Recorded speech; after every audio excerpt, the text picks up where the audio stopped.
एक ऐसा असुर जिसे देवता भी हरा ना सके, पर एक स्त्री शक्ति ने उसका अंत कर दिया। यह है माँ दुर्गा और महिषासुर वध की कहानी। तो चलिए जानते हैं विस्तार से इसके बारे में। प्राचीन समय में एक असुर था, महिषासुर। महिषासुर का जन्म एक असुर पिता रम और महिषी मां से हुआ था। इसलिए उसके अंदर मनुष्य और महिष दोनों के गुण थे।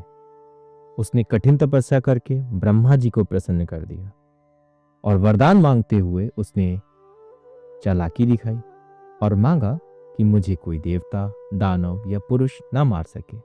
ब्रह्मा जी ने उसे वरदान दे दिया, पर भूल गया स्त्री शक्ति के बारे में। उसने स्त्री शक्ति का जिक्र ब्रह्मा जी से नहीं किया।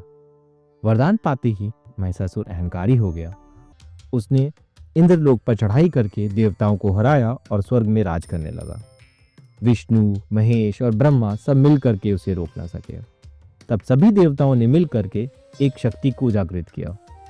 तीनों देव, ब्रह्मा, विष्णु, महेश और अन्य देवताओं का तेज एक रूप में एकत्रित हुआ। उस रूप से प्रकट हुई माँ दुर्गा।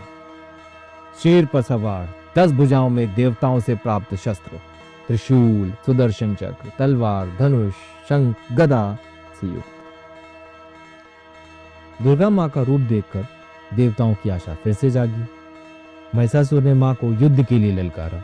9 दिनों 9 रातों तक भयंकर संग्राम चला। हर दिन माँ के अलग अलग रूप प्रकट हुए। शैलपुत्री, ब्रह्मचारिणी, चंद्रघंटा, कुष्मांडा, स्कंद माता, कात्यायनी, कालरात्रि, महागौरी, सिद्धदात्री।